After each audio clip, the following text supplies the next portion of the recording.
உள்ளங்களே, இன்றைய தம்மபத பாடங்கள்.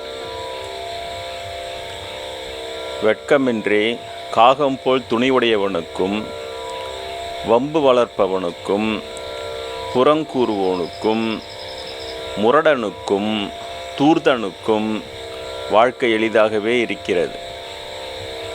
இது முதல் பாடம். ஆனால் நாணமுள்ளவனுக்கும் நன்னெறியில் நாட்டமுள்ளவனுக்கும் சுயநலமற்றவனுக்கும் அகங்காரமற்றவனுக்கும் தூயோனுக்கும் வாழ்க்கை கஷ்டமாகவே இருக்கிறது. இது இரண்டாவது பாடம்.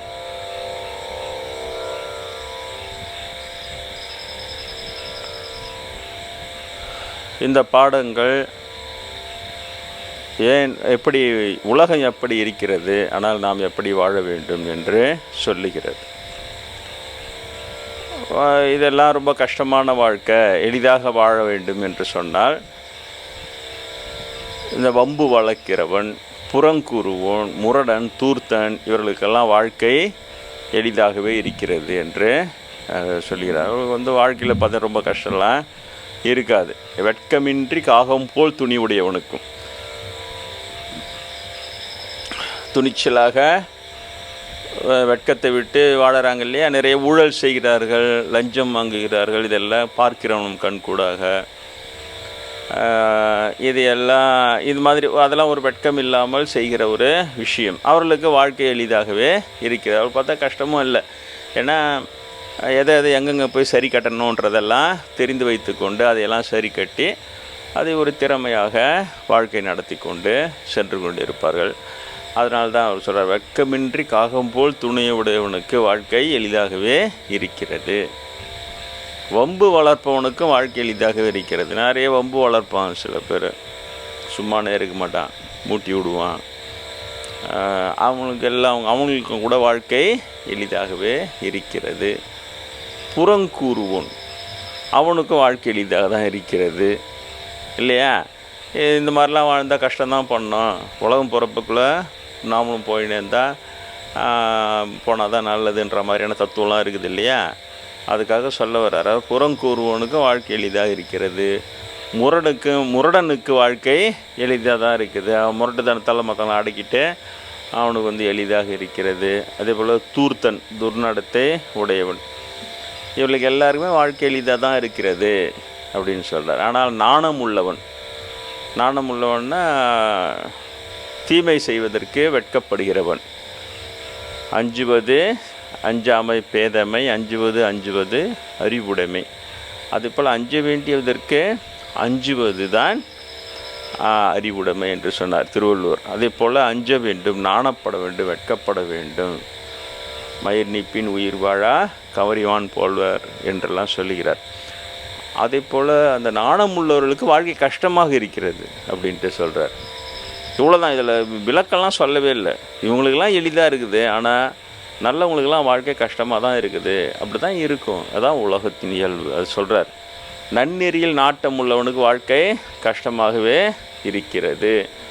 அதே போல் சுயநலமற்றவனுக்கும் கஷ்டமாக இருக்குது, அகங்காரமற்றவனுக்கும் கஷ்டமாக இருக்கிறது, தூயோனுக்கும் வாழ்க்கை கஷ்டமாகவே இருக்கிறது.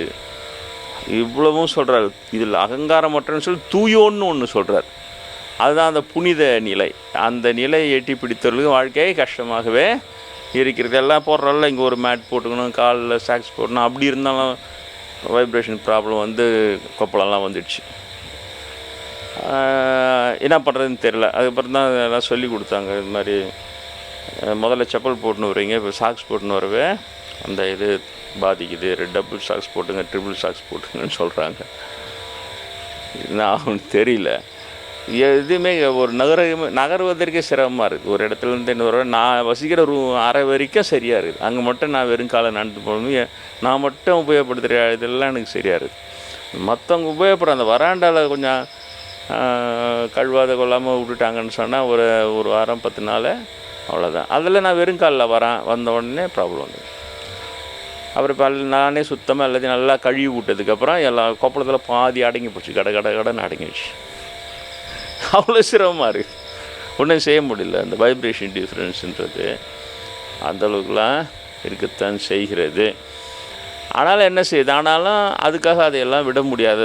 இப்படி ஒரு பெரிய நிலைகள் இருக்கின்றன, இந்த உயர்ந்த அனுபவங்கள் இருக்கின்றன என்னும்போது அதுவே ஒரு பெரிய மகிழ்ச்சி. அவைகளை நாம் தெரிந்து வைத்திருக்கிறோம், அவைகளை அடைந்திருக்கிறோம் என்னும் பொழுது அது பெரிய இன்பத்தை தருவதனால்தான் இதையெல்லாம் சகித்து கொள்கிறோம். அதுதான் இதில் வருகிறது. அது முடிவை சொல்லலை, இது முடிவுரையை சொல்லாமல் அவர்களுக்கு எளிமையாக இருக்குது, இவங்களுக்கு கஷ்டமாக தான் இருக்குதுன்னு மட்டும் சொல்லுது இந்த 2 பாடமும். அப்போ என்ன அர்த்தம்? கஷ்டப்பட்டாலும் இதுதான் சரியானது, நன்னெறியில் நாட்டம் உள்ளவனுக்கும். இப்போ தான் சாமியார் இதெல்லாம் பேசுகிறேன். அப்போது ஐபிஎஸ்சில் கொஞ்ச நாள் நான் ஒர்க் பண்ணின்னு இருந்தேன். அப்போது அந்த இதெல்லாம் லஞ்சம் வாங்க மாட்டேன். அப்போது அவ்வளோ கஷ்டமாக இருந்தது. அந்த லஞ்சம் வாங்குறவங்க நடுவில் லஞ்சம் வாங்காமல் இருக்கணும், அவ்வளோ கஷ்டமாக இருந்து வேறு வழியாமல் ரிசைன் பண்ணிட்டு தான் வந்தேன். நான் வேலையை ராஜினாமா பண்ணிட்டு வந்தேன். அது எங்கள் அம்மா கொடுத்த ஊக்கம். அவங்களுக்காக பயந்துன்னு லஞ்சம் வாங்காத, அதை விட வேலையை ராஜினாமா பண்ணுன்னு சொன்னாங்க. வேலையை ராஜினாமா பண்ணிட்டு தான் வந்தேன். வேறு வழியே இல்லை. இந்த நன்னெறியில் நாட்டமாக இருந்தால் கஷ்டம்தான். பாராட்டில் பட்ச காந்தியாக அறத்துண்டை கட்டின்னு அலையணும், அவருனா பைத்தியமாக. அப்படி தான் இருக்குது வாழ்க்கை. இவங்களுக்கு தான் எளிமையாக இருக்குது. அதை பற்றியும் கவலைப்படாமல், வெக்கம் இல்லாமல் வம்பு வளர்க்குறது, புறங்கூறுவோன் முரடனுக்கும் அது மாதிரிலாம் அது எல்லா ஜாதியிலையும் இருக்குது. அது பிராமணர்கள்கிட்டலாம் எக்கச்சக்கமாக இருக்குது. அது வெளியில் தெரியல. இப்போ நம்ம இந்த இதுவெல்லாம் யூடியூப் கமெண்ட்ஸ்லாம் பார்த்தோம்னா அவ்வளோ அசிங்கமாகவும் கெட்ட வார்த்தையிலலாம் சர்வசாரமாக திட்டுறான்னு அவளுக்கு எளிமையாக இருக்குது. அது நம்மளுக்கு பதிலுக்கு நம்மளால் அது மாதிரி திட்ட முடியல. பதிலுக்கு அதே வார்த்தை பொறுத்து அவனை திட்ட முடியல, எவ்வளோ நேரம் ஆகும். ஆனால் நம்மளுக்கு அது கஷ்டமாக இருக்குது. அப்போ அதான் ஒரு பெரிய வெற்றி மாதிரி நினைக்கிறான். இப்போ நம்ம திட்டிடுறதும் கெட்ட வார்த்தையில் திட்டுறதும் இழிவுபடுத்தி பேசுகிறதோ வடா போடா தான். அவங்களுக்கு ஒரு இதெல்லாம் கிடையாது. ஒரு நான் பிராமின் சாமியார் மேலே மரியாதைலாம் இல்லவே இல்லை. அது அவன் மாதிரி வளர்த்துட்றாங்க அவங்க அந்த இனம்.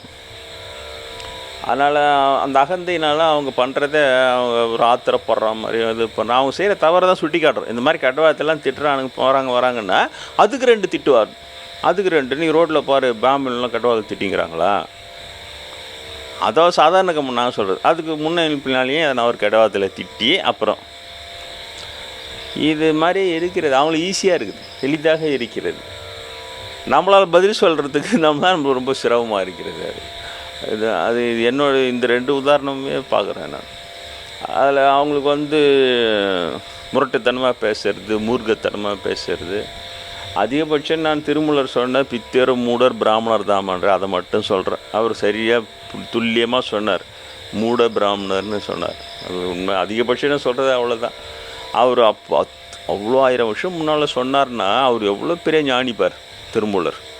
துல்லியமாக சொல்கிறார் பார். பித்தேர் மூட ஜாதி பித்தேர்னு மூடர்னு தான் சொன்னார். அவங்கள அறிவாளியோ எதுவுமே கிடையாது. அவங்க சத்தியமின்றி தனிவிடையும் தானின்றி, சத்தியெல்லாம் இருக்காது பிராமணன் கேட்ட அப்படின்னு சொல்கிறார். ஒத்தேரும் ஒரு உணர்வும் இன்றி, அதெல்லாம் எதுவுமே இருக்காது அவங்ககிட்ட. பித்தேரும் மூடர் பிராமணர் ரொம்ப தெளிவாக சொல்கிறார் அவர். அது இந்த அனுபவம் இல்லாமல் பண்ணால் என்ன, திருமூலர் பிராமணர் இப்படி திட்டுறாருன்னு தான் தோணும். எப்படி திட்டுவார், அவ்வளோ பெரிய மகான் எப்படி திட்டுவார். அவர் தான் நம்மளுக்கு இப்போ அந்த அனுபவப்படும் போது அவருடைய பாடல் வரும்போது ஆறுதல் அளிக்கிறது.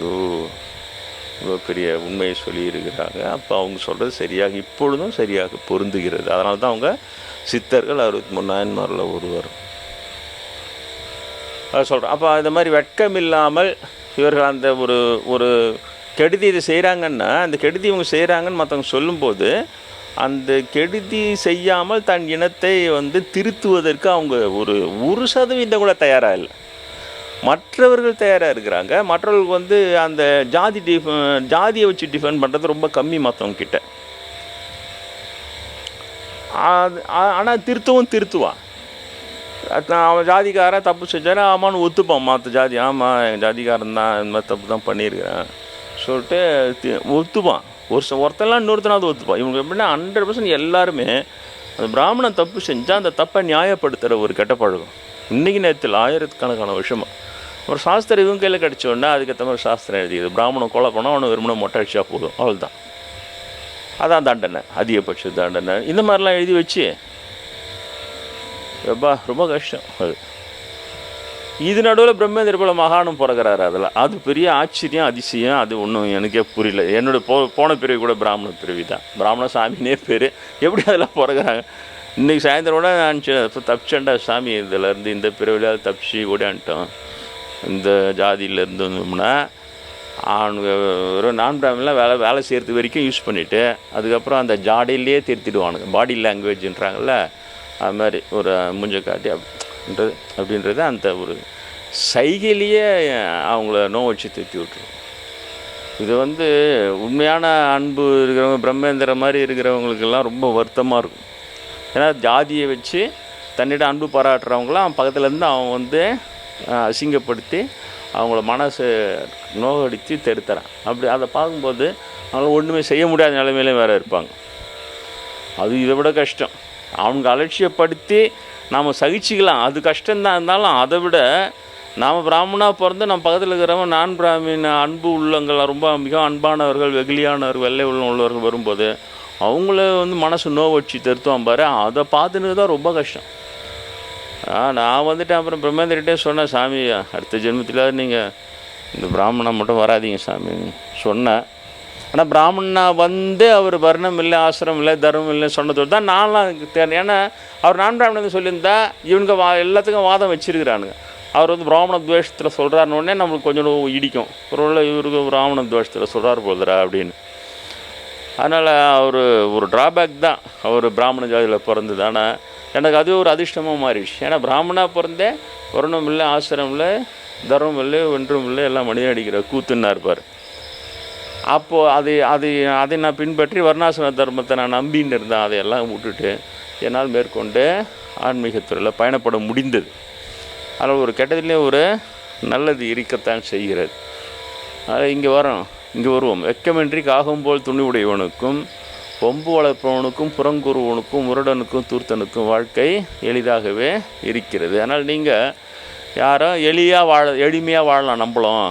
அவன் பார் கொஞ்சோண்டு அட்ஜஸ்ட் பண்ணிங்கன்னா, பெண்கள் கூட சொல்கிறாங்கள்ல, கொஞ்சோண்டு அட்ஜஸ்ட் பண்ணிக்கோ, உன்னை எங்கே எடுத்துமா நிறுத்துகிறேன் பாருன்னு சொல்லிவிட்டு அவங்க பெண்மை விலை பேசுவான். அதுக்கு அட்ஜஸ்ட் பண்ணிக்கிற பெண்கள் பெரிய பிரபலமாலாம் ஆயிடுறது. அதுதான் அது. அவங்கள வாழ்க்கை எளிதாக இருக்கிறது. அட்ஜஸ்ட் பண்ணாத பெண்கள் வாழ்க்கை கஷ்டம்தான். அதே போல் தான் எல்லாமே இருக்குது. அதனால் எளிமையாக வாழலான்னு சொல்லிவிட்டு அது போகக்கூடாது. போகாமல் இருந்தால் அதுதான் சிறப்பானது. ஏன்னா நாணம் உள்ளவன், நன்னெறியில் நாட்டம் உள்ளவன், சுயநலமற்றவன், அகங்காரமற்றவன், தூயோன், இவர்களுக்கு வாழ்க்கை கஷ்டமாக தான் இருக்கும். அதுதான் உண்மை. ஆனால் கஷ்டமாக இருந்தாலும் நீங்கள் இப்படி இருங்கள்னு சொல்லுது. நாணம் உள்ளவர்களாக இருங்கள். தீமை செய்வதற்கு, தப்பு செய்துவிட்டால் மனதிலே வெட்கப்படுவதற்கு தயாராக இருங்கள். நன்னெறியில் நாட்டம் உள்ளவர்களாக இருங்கள். அதால் கஷ்டப்பட்டாலும் பரவாயில்லை, நன்னெறி விட்டு பிறழக்கூடாது என்ற அந்த நெறியோடு வாழ்வதிலே நாட்டமாக இருங்கள். சுயநலமற்றவர்களாக இருங்கள். சுயநலம் இல்லாத இருந்தால் நம்மக்கிட்ட எல்லாத்தையும் பிடிங்கின்னு தான் போவான். நடுத்தர் நாராயணா நிற்க தான் செய்ய வேண்டியதாக கூட இருக்கலாம். இருந்தாலும் ஒன்றும் கெட்டு போயிட மாட்டோம். நம்முடைய புண்ணிய பலன் அதற்கேற்ற ஒரு வாழ்க்கையை நமக்கு அமைத்து தான் கொடுக்கும்.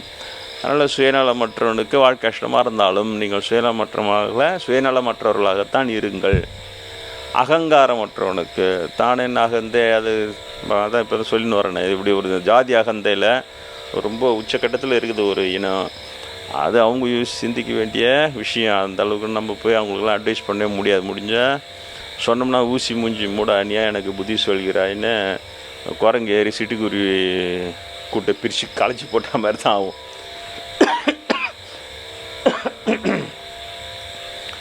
அதனால் அதில் நான் தெரிந்து கொண்டு விலகி வருகிறேன்.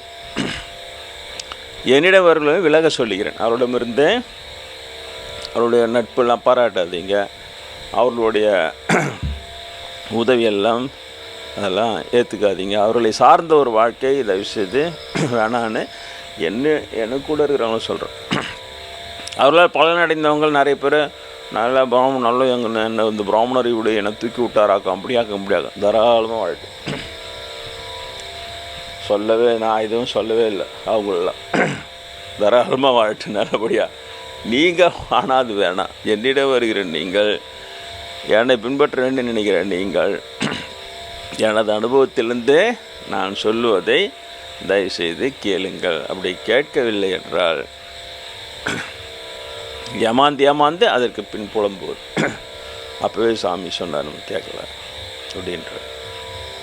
இதுலேயும் எல்லாம் இருக்கிறான், நான் பிராமணிலையும் எல்லாம் வஞ்சகம் எல்லாமே இருக்கிறான். ஆனால் அந்த அளவுக்கு யாரும் இல்லை என்பது தான் எனது தீர்மானமான எண்ணம். ஆழம், டெப்த் ஆஃப் ஈவில் அது வித்தியாசப்படுகிறது. அது அனுபவத்தில் நான் பார்க்குறேன். அந்த எண்ணமே அந்த அளவுக்கு அவர்களுக்கு கடுமையாகி விட்டிருக்கிறது. குறிப்பாக பிராமண பெண்கள், அந்த பிராமண பெண்களுக்கு யாராவது பிராமண ஜாதியினுடைய குறைபாடுகள் எடுத்து சொன்னால், அவன் 5 பையனே செத்து போயினும் அவனை யாராவது கொலை பண்ணிட்டா நல்லாயிருக்கும். அந்த மாதிரி எண்ணம் இருக்கிறத பார்க்குறேன் நான். எண்ணம் அவ்வளோ கடுமையாகிட்டுக்குது அவங்களுக்கே தெரியல. அது சின்ன வயசுலேருந்தே அவங்க பழகிடவே அவங்களுக்கு தெரியல நம்ம எண்ணம் ரொம்ப கடுமையான எண்ணமும் ரொம்ப கெட்ட எண்ணம் மாறிடுச்சுன்றது அவங்களுக்கே தெரியல. அதனால் அதெல்லாம் வேணாம். அந்த மாதிரி அதை தெரிஞ்சு சொல்கிறவங்களும் யாரும் ரொம்ப பேர் இருக்க மாட்டாங்க.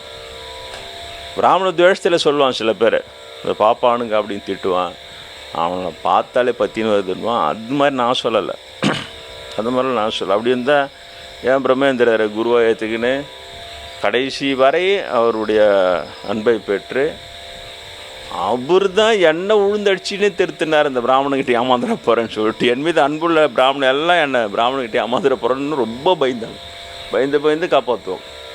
பெங்களூர் ஐயர் கூட சரி வந்த உடனே முதல்ல எச்சரிக்கை சொல்ல, ஜாகிரதையாக இருங்க, நான் பிராமினாலும் எனக்கு தெரியும் பிராமணர்களை பற்றி, நீங்கள் இன்னசென்ட்டாக இருக்கிறீங்க சொல்லுவார்.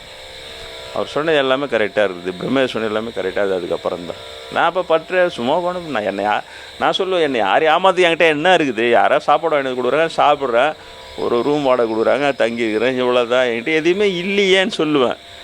நான் இப்போ பார்த்தா கொஞ்சம் கொஞ்சமாக வரும்பொழுது அப்புறம் புரிகிறது. ஒரு ஆசனம் ஆயிடுச்சு, எல்லாம் ஆயிடுச்சு, ஒரு அமைப்பு ஆயிடுச்சு, அப்புறம் ஒரு கருத்து ஆயிடுச்சு, ஒரு பிரச்சாரம் ஆயிடுச்சு, மெதுவாக இது வருது.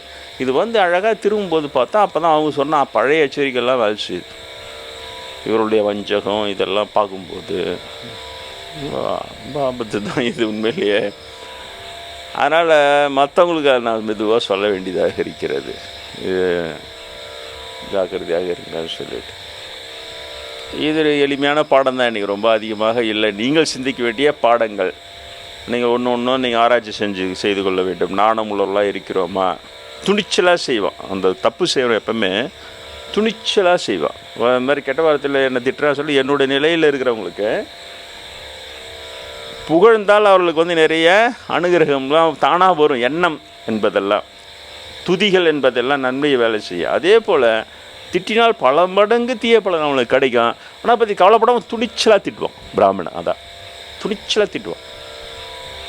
ஸ்ட்ராங்காக நம்புவோம். அப்படி ஒரு நம்பிக்கை நம்மளுக்கு ஒன்றும் ஆகாது. நம்ம சரியாக தான் திட்டுறோன்ட்டு ஸ்ட்ராங்காக இருப்போம், துணிச்சலாக திட்டுவோம். அப்படி இல்லை, நீங்கள் இருக்காதீர்கள், நாணம் உள்ளவர்களாக இருங்கள்.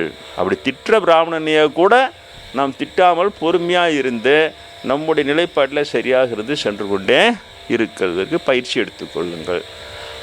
நாணம் உள்ளவர்கள். அதே போல் கெடுதி செய்வதற்கு வெட்கப்படுகிறவர்களாக இருந்தால் இன்றைக்கி உலகமே சொர்க்கமாக மாறிட்டு இருக்கும். அரசியல்வாதிகளும் அரசாங்க அதிகாரிகளும் அவர்கள் நன்னெறியில் நாட்டமாக இருந்தாங்கன்னா உலகமே சொர்க்கம்தான். தனியாக சொர்க்கம் போக வேண்டிய அவசியமே இருக்காது. ஆனாலும் பொதுமக்கள் மட்டும் அப்படியே நன்னெறியில் நாட்டம் உள்ளவர்கள்னு சொல்ல முடியாது. ஏன்னா இப்பொழுது முன்னாடி மன்னன் எவ்வழி மக்கள் அவ்வழி. ஏன்னா மன்னன் பரம்பரை மூலமாக வருகிறவன், அதனால் அவனை சார்ந்த மக்கள். இப்போது மக்கள் எவ்வழி மன்னன் அவ்வழி. இவர்கள் தேர்ந்தெடுக்கிறவங்க, இவருடைய ரெப்ரசன்டேஷன் சரியாக இருக்கிறது அந்த இடத்துல. சாதாரண மக்களுக்கு, பெரும்பான்மை மக்களுக்கு நன்னெறியில் நாட்டெல்லாம் அந்த அளவுக்குலாம் இல்லை. பாவம் ஏழ்மை வறுமை கூட ஒரு பக்கம் இருக்கலாம், இதனால் வசதியானவனுக்கும் அதெல்லாம் இருக்கிறது. அதனால் அவர்கள் தேர்ந்தெடுக்கிறவர்கள் நாட்டம் இல்லாதெல்லாம் இருக்கிறார்கள். என்ன செய்யறது? அதே போல் சுயநலமற்றவெல்லாம் அகங்காரமற்றவெல்லாம் இருக்கிறாங்க சாதாரண வாழ்க்கையில் இல்லை. அதனால் அவர்கள் தேர்ந்தெடுக்கிறவங்களும் அதே போல் இருந்து அது ஒரு விதமான, அதனால தான் ஒதுங்கி விடுகிறோம். என்னை போன்ற சன்னியாசிகள், துறவிகள், அந்த உலகம் என்பது அது வேணான்னு ஒதுங்கி வந்துடும். ஏன்னா அந்தளவுக்கு அது உள்ளே போய் மாட்டிக்கணும்னா திக்குமுக்காடு வச்சிடும் அது. அதனால் அது உதிரி விட்டு தனிமையை நாடி ஜபதப தியானத்துக்கு விடுகிறோம். அதுதான் சரியாக இருக்கிறது எங்களை பொறுத்த வரைக்கும். துறவு வாழ்க்கை தான். புத்தர் அதை தெளிவாக இருக்கிறார். புத்தர் அந்த இடத்துலையுமே இல்லற தர்மம்லாம் சொன்னதெல்லாம் கிடையாது. திருவள்ளுவராது எல்லாத்தையும் சொல்கிறார். அவர் ஒரே நோக்கம், நிர்வாணம் என்கின்ற விடுதலை பேர், பரிநிர்வாணம் என்கிற விடுதலை பேர், அவ்வளோதான். அது ஒரே மார்க்கம் துறவு, அவ்வளோதான். சுயநலத்தை துறந்துவிடும். மீதியை பற்றி நீ ஏன் கவலைப்படுற? உலகம் எப்படி இயங்கும், ஒரு ஜனங்க எப்படி பெருகுவாங்க, அதை பற்றி உனக்கு விடுதலை வேண்டுமா, துறந்து விடு, அவ்வளோதான். ரொம்ப பிடிச்சிருது. தூயோனுக்கும், அப்போ தான் தூயோன்ற வார்த்தை அந்த இடத்துலாம் வருது. சுயநலமற்றவன், ஆங்காரமற்றவன், நன்னறில் நாட்டம் உள்ளவன், நாணம் உள்ளவன், இது வரைக்கும் சொல்லியிருக்கலாம். இதெல்லாமும் தூய்மை தானே. ஆனால் இதை தாண்டி தூயோன்னு ஒரு வார்த்தை போடுறாரு. ஏன்னா அந்த தூயோன் என்கின்ற பரிசுத்த நிலை அடைந்தவர்கள்ன்றதே தனி. அது பரிசுத்த நிலை எட்டி பிடித்தவர் என்பதே தனி நிலை. அது அவர்களுக்கு புனிதர்கள்னு சொல்கிறாங்க பார், செயின்ட்னு சொல்கிறாங்க பார், அந்த நிலை அது தூயோன் என்ற நிலை. தூயோனுக்கும் வாழ்க்கை கஷ்டமாகவே இருக்கிறது, உண்மைதான் அது. அது நீங்கள் தூயோனாக மாறிய பிறகு கிருஷ்ணர் சொல்கிறார் இல்லையா, ஞானத்தை காட்டிலும் தூய்மை தருவது வேறு எதுவும் இல்லை. அந்த ஞான அனுபவங்கள்லாம் பெற்றால்தான் அந்த தூய்மை பரிசுத்த நிலை. எனக்கு உண்ணாமலை அம்மன் சொன்னாங்க இல்லையா சின்ன வயசில், நீ நல்லவன் தான் ஆனாலும் பரிசுத்தமானவன் இல்லை, ஞானம் வந்தால்தான் பரிசுத்தமாவாங்க நீ உனக்கு அப்படின்னு சொல்லி. ஆனால் உனக்கு ஞானம் வரும் அப்படிலாம் அவங்க தான் சொன்னாங்க. அவங்க தான் எல்லாத்தையும் முற்பிறவை எல்லாம் சொன்னாங்க. பின்னால் ஞானி ஆகி வருவாய் எல்லாம் சொன்னாங்க. நேரில் காட்சி தரணுன்னாங்க, காட்சியும் கொடுத்தாங்க. அதையும் கொச்சப்படுத்துகிறான் பிராமணன். நம்ம என்ன செய்ய முடியும்? அவன் கொச்சப்படுத்தினா உனக்கு என்னென்னா டாமினேட் பண்ணுறான். அவன் அந்த கடவுள் துறையில் கோயில்கள் எல்லாம் ஆக்கிரமிச்சுன்னு அந்த இதெல்லாம் பண்ணி அவன் டாமினேஷன் பொசிஷனில் இருக்கலாம். டாமினேட்டிங் பர்சன் அவன் வந்து கொச்சைப்படுத்தும் போது அது பல பேருக்கு பரவுது. அது ஒரு வியாதி மாதிரி, தொத்து வியாதி மாதிரி பரவுது. அதனால் நம்ம அதை வந்து கண்டிக்கிறோம். இப்போ வேறு என்ன ரோட்டில் இப்படி போயின்னுக்கிறான், அவன் கொச்சப்படுத்தினா நம்ம வாழ மாட்டான். அவன் எதுவும் தெரியாது, அவனுக்கு என்ன தெரியும், அவன் எதையா சொல்லிட்டு போகிறான் சொல்லுவான். இவனுங்க வந்து நாமினேட் பண்ணிக்கின்னு இவனுங்க வந்து அதை அசிங்கப்படுத்துறது, கொச்சைப்படுத்துறது. அப்போ அந்த இனத்துக்கே அது சாபமாக மாறுது பார்க்குறோம் நம்ம. ஆனால் ஒன்றும் செய்ய முடியாது. அதெல்லாம் புரிந்து கொள்ளக்கூடிய அளவுலாம் இல்லை. அவங்க மூர்க்கனும் முரடரும் கொண்டது விடார்னாங்க. அதே போல் இவர்கள் வந்து மூட பிராமணர்கள். இவர்கள் திருமூலர் சொல்லுது போல். அதனால் அவர்களுக்கு புரிய வைக்கலாம் முடியாது. நம்மளை வந்து பாஞ்சு கடிச்சு கொதறாத இருந்தால் போதும்னு இருக்கிறோம். நம்ம ரொம்ப ஜாக்கிரதையாக இருக்கிறோம். அப்படி தான் இருந்தாகணும். நான் மட்டும் இல்லை, வருகிறவங்களாம் இருந்தாகணும். இந்த இந்த இந்த இனத்தை காண்டு பயப்பட வேண்டும். இது வந்து ஒரு அந்தளவுக்கு ஒரு ஈவில் மாறிடுச்சு, ஈவிலாக மாறிட்டு இருக்குது. மாறிடுச்சா இல்லை ஆரம்பத்துலேருந்தே அது ஈவில் தானா எனக்கு ஒன்றும் புரியல. அது அவ்வளோ தூரம்லாம் ஆராய்ச்சிக்கு போல். இப்போ இருக்கிற நிலை இப்படி தான் இருக்குது. இது அந்த இறந்த பிறகு அந்த இறந்த ஆவிகளும் செய்கிற அந்த கொடிய செயல்கள் பார்க்கும்போது பயங்கரமாக இருக்குது. எப்பா சொல்லிட்டு அந்த அளவுக்கு இந்த செத்தும் கெடுக்கும் பிராமண ஆவின்னு எழுதி போட்டிருக்கிற ஒரு சொற்பொழிவு. எனக்கு வேறு வழி தெரியல. உண்மை இருக்கிறது, நான் சொல்ல வேண்டியது. பிரம்மேந்திர அதெல்லாம் சொல்ல முடியாது. ஏன்னா அவரே பிராமணராக பிறந்துட தொட்டு இந்த அளவுக்கு சொல்லி வந்ததே பெரிய விஷயம். ஏன்னா இப்போ நான் பிராமணா, இந்த பேரில் நான் பிராமணா இருந்து நான் இதெல்லாம் சஃபராக தொட்டு ஒருவேளை பிராமணராக பிறந்த தொட்டு அவங்கள அந்த அளவுக்கு அந்த ஆவிகள் அந்த அளவுக்குலாம் பாடு படுத்தியிருக்காதுன்னு தான் நினைக்கிறேன் நான். ஆனால் இதுங்க பண்ணிக்கிற இது அது உயிருள்ள பிராமண பாவியும் சரி, செத்துப்பட பிராமண ஆவியும் சரி, இரண்டுமே அவ்வளோ ஒரு கொடூரமான ஒரு எண்ணத்தோடு இருக்கிறார்கள். ஆன்மீகம் என்பதே எண்ண தூய்மையை அடிப்படையாக கொண்டது. தூயோன்னா எண்ண தூய்மை அடிமையாக கொண்டது. ஒரு எண்ணெய் அழுக்கு என்பதும் அவ்வளவு மண்டி போயிருக்குது. ஒன்றுக்கிட்டலாம் போனால் எப்பா பெரிய விஷயம் ஒன்றுமே செய்ய முடியாது. நீங்களாம் உன்னை அவன் கொக்கி போட்டு உன்னை எப்படி வளைச்சி போடணுன்னு தெரியும். பிரம்மேந்தர் வாழும்போது நன்கொடை பணத்தில் அங்கே இருக்கிற ஏழை பசங்களுக்கு ஃபீஸ் கட்ட சொல்லுவார். பிராமணன் ஒருத்தர் கூட கட்ட மாட்டேன்ட்டார். ஏழைகளுக்கு அந்த கோயில் தொண்டு செய்ய முடியவே முடியாதுன்னுவார். 2 பேருக்கும் ஆர்குமெண்ட் வரும், முடியும் அவர் தான் ஜெயிப்பார். ஏன்னா அவர் கையில் தான் எல்லா பொறுப்பும் இருக்குது. ஃபண்டு மட்டும் சேர்ந்துக்கினே வந்தது. அப்புறம் அதில் எவ்வளோ சொல்லிட்டாங்க, கையாடல் பண்ணார்னாங்க. அப்புறம் 7 லட்சம் 10 லட்சம்லாம் ஒரே செக்கில் கொடுப்பாங்க. அதை வந்து காலையில் வட்டி கூட்டா சாயந்தரம் வட்டி கொடுப்பாங்க. நம்ம சினிமாக்காரங்களாம் காலையில் வாங்கி சாயந்தரம் வட்டியாக எல்லாம் ஒரு எல்லாம் பரட்ட வேண்டியதெல்லாம் பரட்டிங்கன்னா அதுக்கப்புறம் என்ன பண்ணுவார்னு தெரில. பெரிய அவர் தனியாகவே நிறைய சொத்துலாம் சேர்த்துட்டார். பிரம்மேந்திர சொல்லிக்கிறார், அவர் வாயால் ஒரு நண்பர்கிட்ட சொல்லிக்கிறார், நிறைய சொத்தும் சேர்த்துட்டான், என்னை வச்சு என்னை கொடுமையும் படுத்துகிறான்னு சொல்லிக்கிறார். இப்போ அவர் மறைஞ்ச பிறகு எல்லாரும் இவர் நீ ஏன் பிரம்மேந்திர கொடுமைப்படுத்தி எல்லாரும் கேட்க ஆரம்பிச்சோன்னா தனக்கு சப்போர்ட் வேணும்னா அதே ஊர் ஜனங்களுக்கு 20 லட்சம் ரூபாய்க்கு வரைக்கும் ஃபீஸ் கட்டிக்கிறார் அந்த பசங்களை. இப்போ அந்த ஊர் ஜனங்களுக்கு இது என்ன சொல்கிறேன்? கோடிக்கணக்கில் சுருட்டிடவே அதுலேருந்து எடுத்து இப்போ அந்த அவங்க சப்போர்ட் ஓடணுன்னு 80 வயசில் போய் அவர் தான தர்ம தயாளவனா. ஏன்னா இப்போ பணம் கட்டினா, அப்போ அவர் வந்து ஏழைகள் பணம் கட்டினா எல்லாம் பெருமை பிரம்மேந்திரருக்கு போயிருக்கும். பிரம்மேந்திர சாமி தான் வந்து ஏழைக்கு உதவி செய்கிறார். ஆனால் இப்போ கட்டினா இப்போ இவருக்கு தான் அந்த பேர் வரும். ஒரு பக்கம் பேரும் வரும், இன்னொரு பக்கம் அந்த பசங்களெல்லாம் வளைச்சி போட்டு தனக்கு சப்போர்ட்டிவாக வந்து தனக்கு வந்து ஒரு பாதுகாப்பு வளையத்தை உருவாக்குறா இருப்பார். அந்த அளவுக்கு விஷம் பிராமணன் நல்லது செஞ்சால் கூட சரி, அது ஒரு சுயநல அடிப்படையில் தனது ஆதாயத்துக்காக அந்த நல்லதை செய்வான், அவ்வளோதான். வெறுமனே அது ஆர்கியூ பண்ணி காப்பது இன்னொரு பிராமின் குரூப் இருக்கும். நீ என்ன சொல்கிற, அப்படி இப்போ செய்கிறாருல்ல அப்படி பாரு, இதே மாதிரியே போவான் பிராமணன். அதனால் திரும்பவும் சொல்கிறேன், பிராமணனை கிட்ட சொல்லி அவனை வாதத்தில் ஜெயிக்கிறதுக்காக நான் சொல்லலை. நான் பிராமின்களே, நீங்கள் இந்த பிராமணனுடைய விஷயத்தின் ஆழத்தை புரிந்து கொள்ளுங்கள்.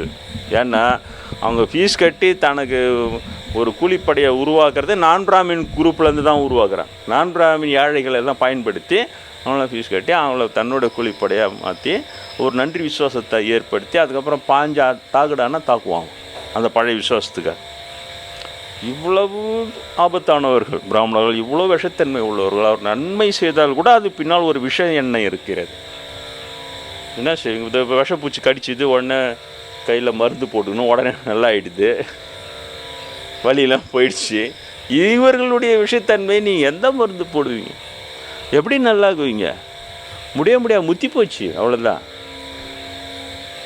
ஒரே டீமாக ஒர்க் பண்ணுறான். எண்ணிக்கைகள் குறைவாக இருக்க தொட்டு ஒருத்தன் நல்ல விஷயத்தில் விட்டு கொடுக்காம ஒரு நல்ல பிராமணன்னா யாராவது கொடுமைப்படுத்தினா அவனை காப்பாற்றி விட்டிங்கன்னா ஓகே. ஆனால் 2 பிராமணர், பிரம்மேந்திரங்கிற ஒரு புனிதர், அவருடைய நண்பர் அவரை கொடுமைப்படுத்துகிற ஒரு பிராமணர். ஆனால் எல்லாம் அவரை கொடுமைப்படுத்துகிற பிராமணரை காப்பாற்றி விட்டதிலே தான் குறியாகிறான் எல்லா பிராமணனும். இன்னும் ஒரு பிராமணனாவது பிரம்மேந்திர பக்கம் நின்று தைரியமாக நின்றுருந்தாங்கன்னா அவர் கொள்கைக்கு, நீங்கள் தைரியமாக இருங்க சாமி சொல்லியிருந்தால் அவர் இவ்வளோ கஷ்டப்பட்டுருக்க மாட்டார். எல்லாம் கட்டுக்கோப்பா.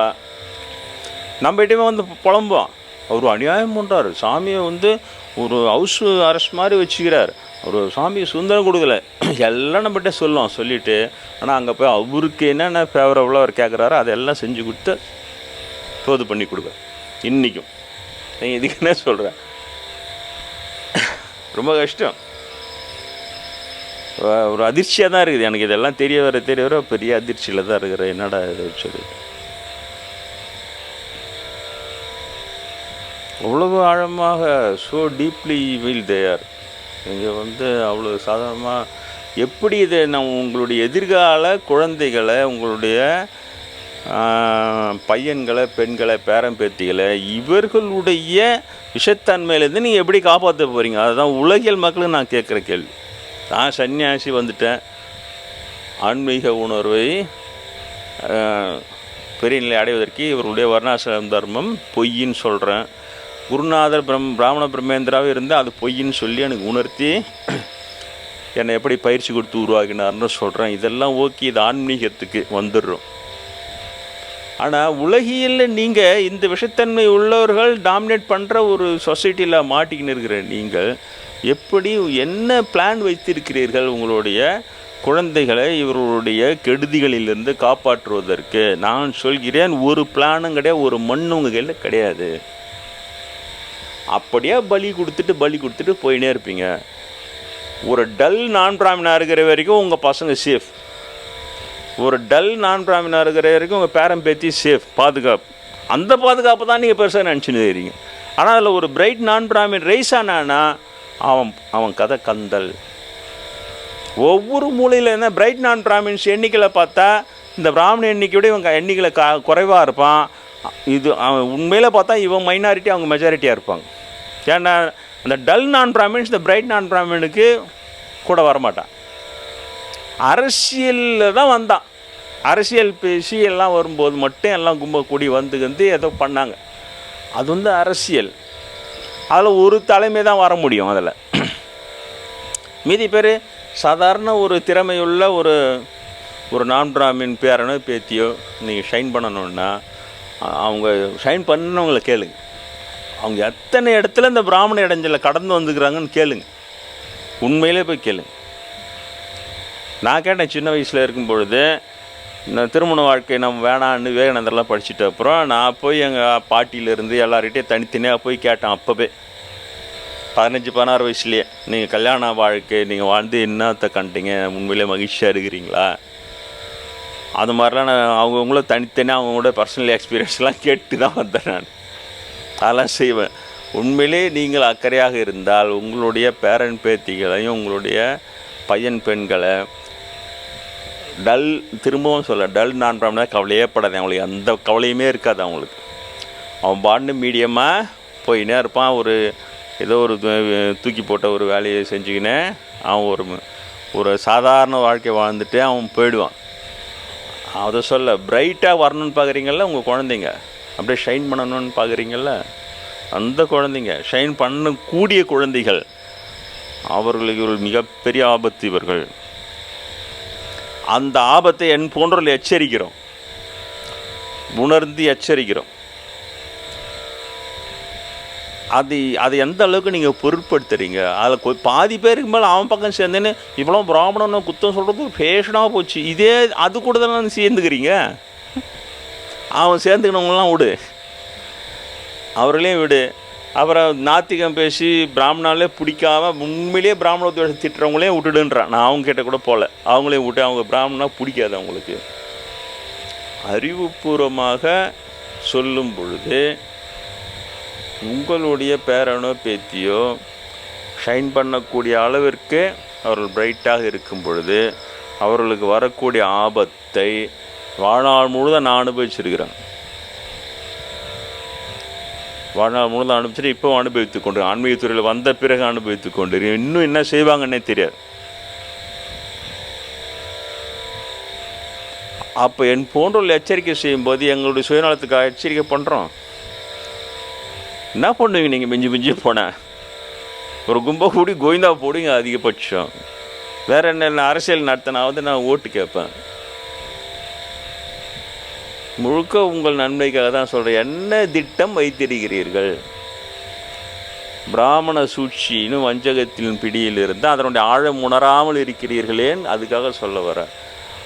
உங்களுடைய குழந்தைகள் எழுந்து அவர்கள் ஷைன் பண்ணும் பொழுது அவர்கள் எதிர்நோக்கக்கூடிய மறைமுக, அவங்களுக்கே தெரியாது எங்கே விழுந்தோம், எப்படி விழுந்தோம், ஏன் விழுந்தோன்னே தெரியாது. எப்போ பார்த்தா விழுந்து போய் கிடக்கும். பிராமணன் அந்த பின்னால் இருந்து இயக்கிய அவன் செஞ்ச வேலைன்ற அந்த தகவல் கூட அவனுக்கு வராது. என்னை போனவள் தான் சொல்ல முடியும், என்னை போனவள் தான் எச்சரிக்கை செய்ய முடியும்.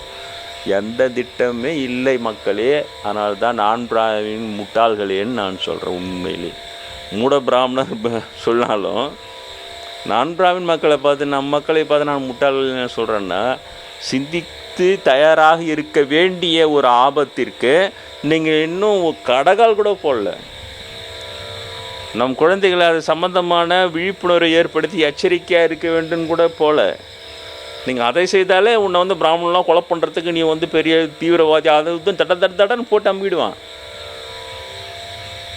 சாதாரணமாக நம்மளுடைய குழந்தைகளை எச்சரிக்கை செய்து அவருடைய சூழ்ச்சியை பற்றி சொல்லி இந்த சூழ்ச்சியில் ஜாக்கிரதையாக இருன்னு சொல்லி வளர்க்குறதையே பிராமணெல்லாம் கொலை பண்ணுறதுக்கு அவன் தயார் பண்ணுறான்னுவான். அப்படி தான் ஒரே மொத்தமாக கோணில் கள்ளி கட்டி அடிக்கிறதுன்னுவாங்க. சென்னை பக்கம்லாம் கோணியில் கல்லை கட்டி அடிப்பான். அப்படியே என்ன அடித்தான்ல அது போல் பிராமணெலாம் கொலை பண்ணுறது ஒரு பயிற்சி கொடுக்குறான்னு சொல்லி புல்ல போட்டு கேஷ் போட்டோன்னு பேர் வச்சுக்கிறாது. ஜாதி கேஷ் போட்டோ போடுவானுங்க அந்த பிராமண பீடாதிபதிகள்லாம். அதனால் சொல்கிறாங்க, நான் பிராமின் மக்கள் இது இல்லாமல் இந்த இறை நாட்டம், நிர்வாணம், பரிசுத்த பேர் இது இல்லாமல் சாதாரண வாழ்க்கைக்கே கூட பரிதாபமான நிலையில் இருக்கிறீர்கள். உங்களுக்கு தெரியவில்லை, சிந்திக்க வேண்டிய நிலையில் இருக்கிறது. அங்கங்கே ஒருத்தன் தான் சிந்திக்கிறான். அவன் பிராமணன் திட்டுறது பதில் சொல்கிறதுக்கு அவன் பாதி எனர்ஜி அளவினாயிடும். அவன் பழி போட்டிக்கினே இருப்பான். பிராமண துவேஷம் அப்படின்வான், இப்போலாம் பிராமண திட்டுறது ஃபேஷனாக போச்சு அப்படின்வான், பிராமணெலாம் கொலை பண்ணிடுறதுக்கு திட்டம் போடுற நீ அப்படின்வான், கிறிஸ்டிய மிஷினரிங்கிட்ட காசு வாங்கின்னு கொலைக்கிற நீ அப்படின்வான். இதுக்கு பதில் சொல்கிறதுக்கே சரியாக இருக்கும் இவங்களுக்கு. அது மேற்கொண்டு உங்களால் சிந்திக்க முடியாது. அது பாதி எனர்ஜி அதில் வீணாக போயிடுது. பார்க்குறேன் நான் பாதி அதில் வீணாக போயிடுது.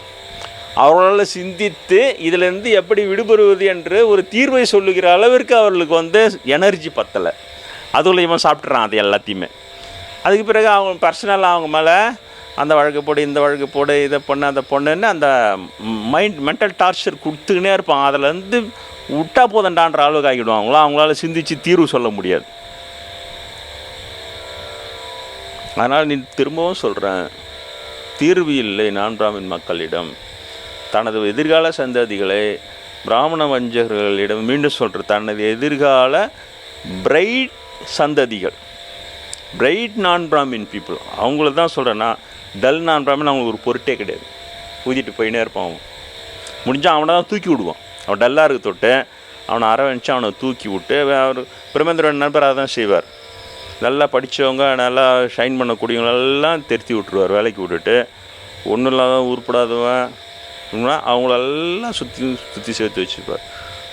பிரம்மேந்திர அவ்வளோ பெரிய பிரம்மஞானி, அவரை சுற்றி பக்தர்களும் சித்தர்களும் ஞானியர்களும் சூழ்ந்து இருப்பாங்கன்ட்டு தான் ஞானியர்கள் சேருகின்ற இடம்னு சொல்லிட்டு பேர் வச்சார் அவருடைய அமைப்புக்கு. ஆனால் அவர் நண்பர் சுத்தமாக பக்கத்திலே இருந்து அந்த ஞானவான்களையும் பக்தர்களையும் எல்லாரையும் இன்ஸ்டால் பண்ணி தெரித்து விட்டு அவரே வாயால் சொன்னார். போன வாரம் வந்தார்லேயே ஒரு தம்பி சக்தின்னு சொல்லிட்டு. அப்போ அந்த பையன் சின்ன பையன், அந்த பையன்கிட்ட சொல்லி புலம்புனார். பெரிய பெரிய பக்தர்லாம் என்கிட்ட வந்து நின்றாங்க, அவங்களெல்லாம் இன்ஸ்டால் பண்ணி அவங்க கொடுக்குற பிராமின்லாம் அவங்கள இன்ஸ்டால் பண்ணி எல்லாரும் திருத்தி விட்டு ஒருத்தவங்க கூட வரலப்பான்னாராம். எவ்வளோ ஃபீல் பண்ணியிருப்பார் அவர். அப்போவே எப்போது 20 வருஷத்துக்கு முன்னாடியே அவருடைய ஸ்டேட்மெண்ட் இது அந்த பையன்கிட்ட. இப்போ அந்த பையன் பெருசாக வளர்ந்து கல்யாண குழந்தைலாம் வந்தாங்க இல்லையா, அன்றைக்கி போன வாரம் முந்தின வாரம். அதை தான் செய்வான் பிராமணன். பெரிய ஒரு ஞானி அவருக்கு பக்தர்களும் சித்தர்களும் சூழ்ந்தால் அவர் ரொம்ப நல்லா ஷைன் பண்ணுவார். ஆனால் அவரெல்லாம் சேர்க்காமல் தட்டி விட்டி. ஆனால் இவனுக்கு அங்கே இம்பார்ட்டன்ஸ் கிடைக்காது. தனக்கு இம்பார்ட்டன்ஸ் கிடைக்கணுன்னா இந்த மாதிரி முட்டாளுங்க முரடனுங்க அவன் நல்லா பணம் கொடுத்து தூக்கி விட்டு தான் கையாளாக இருக்கணும். அது மட்டும்தான் ஒரே குறியாக வச்சு முழுக்க இந்த குரூப்பு தான் அவங்க சுற்றி வச்சுருப்பாங்க. இன்றைக்கும் சுற்றி வச்சுன்னு எல்லாம் குரூப்பாக தண்ணி அடிக்கிறான்னு கேள்விப்பட்டேன். சாமி வாழ்ந்த வீட்லேயே தண்ணி பாட்டி கொடுக்குறாருன்னு கேள்விப்பட்டோம். இது ரொம்ப கொடுமை. இது எங்கே தான் போய் முடியும்னு தெரில. அவர் சாமி ஐயாவால் மறு அவதாரன்னு சொல்லி தூக்கி விட்டு அவர் மேலே பக்தி வச்சுக்கலாம். இப்போ இது நம்புறதா அதை நம்புறதா கை ஊடுறதா ஒரு தாங்கி பிடிக்குதான்னு தெரியாமல் பீஸாகினுக்கிறாங்க ஜனங்க மனநிலையில். ஆனால் இதை தான் நான் கற்றுன படம். இதுதான் பிராமண மகானுக்கே கூட பிராமண சகவாசம் பெரும் கேடு விளைவித்தது. கண்கூடு. நீங்களாம் ஏமாத்துறேன், சாதாரண நண்பர்கள் மக்களை ஏமாத்துறோம். அதனால தான் நான் பல முறை எச்சரிக்கை செய்கிறேன். அது வேணாம். நீங்கள் இப்போ அவங்கள வெறுக்க சொல்லலை, நீங்கள் அவங்கள போய் தாக்குங்கன்னு சொல்லலை, நீங்கள் அவங்கள அழிங்க, அதெல்லாம் அது சொல்கிறதுக்கு நான் எனக்கு ஆன்மீகவாதியாக இருக்க போகிறேன். அது என் வேலை இல்லை. ஆனால் அவன் அப்படி தான் சொல்லுவான். இவர் வெறுக்க அவனை துவேஷம் பரப்புறாரு, அவங்களெல்லாம் தாக்குறதுக்கு தூண்டி என்னென்னமோ சொல்லுவான். அவங்ககிட்ட இருக்க எல்லா அழிப்பணம் மூலையும் என் மேலே ஏற்றி அந்த சாயத்தில் சொல்லுவான். அது அந்த ஆன்மீகம் எங்கே புத்தகிட்ட நான் ஏன் உபதேசம் வாங்க போகிறேன், ஈஸ்வரன் ஏன் சந்திக்க போகிறேன், அண்ணாமலையார் ஏன் எனக்கு தரிசனம் தர போகிறேன், எல்லாம் இல்லவே இல்லை. அவங்கள அது இல்லவே இல்லைன்னா கூட இல்லை அப்படி தான் இல்லை அப்படி தான் நான் வந்து காலம் முழுக்க சொல்லுவான். அதனால் அவங்களுடைய சர்டிஃபிகேட் வாங்கிறதுக்காக இதெல்லாம் சொல்லலை. நான் அப்படி தான் அவன் அப்படி சொல்லலைன்னா நான் தோற்று போயிட்டேன்னு அர்த்தம்.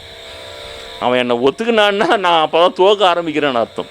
அவன் இந்தளவுக்கு சொல்ல தான் நான் சொல்வது உண்மை என்பதே நான் எனக்கு நெருக்கமாகலாம் நிரூபித்து கொண்டே வருகிறேன். இப்போ நிறைய பேர் நான் சொல்லாமலே புரிகிறது, அவர்களுக்கு கொஞ்சம் கொஞ்சமாக விழிப்புணர்வு வருகிறது. அவர்கள் இப்படி இருப்பது தான் நான் சொன்னதை ஊர்ஜிதப்படுத்துவதற்கு அது ஒரு வாய்ப்பாக இருக்கிறது. அதனால் அவர்களை தீர்த்தது எனக்கு அந்த எண்ணம் துளி கூட கிடையாது.